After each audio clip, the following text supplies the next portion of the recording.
Hey everyone, welcome back to the channel. If you're holding XRP on Kucoin and want to move it over to Coinbase, you're in the right place. In this video, we'll walk through the entire process step by step, tailored for 2025 updates. This is super straightforward, but always remember, crypto transfers involve real money, so double check everything to avoid any mishaps.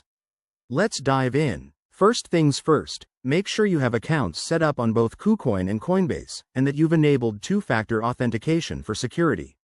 Start by logging into your Kucoin account. Once you're in, head over to the Assets, or Wallet, section and find your XRP balance. Next, click on Withdraw, next to XRP. You'll need to enter the withdrawal details. This is where you grab your Coinbase wallet address, log into Coinbase, go to your account, and copy the XRP deposit address. Be careful here. Always use the correct network, like the XRP Ledger network, to ensure compatibility.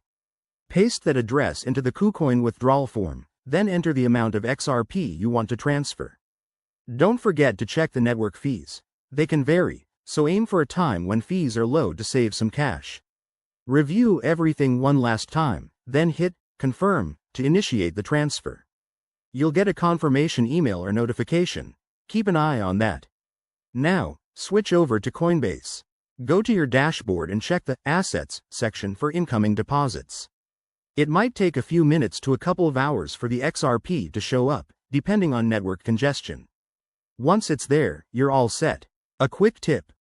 Always verify wallet addresses to prevent sending funds to the wrong place. That's a common mistake. Also, in 2025, keep an eye on any regulatory changes that might affect XRP transfers. That's it for this tutorial.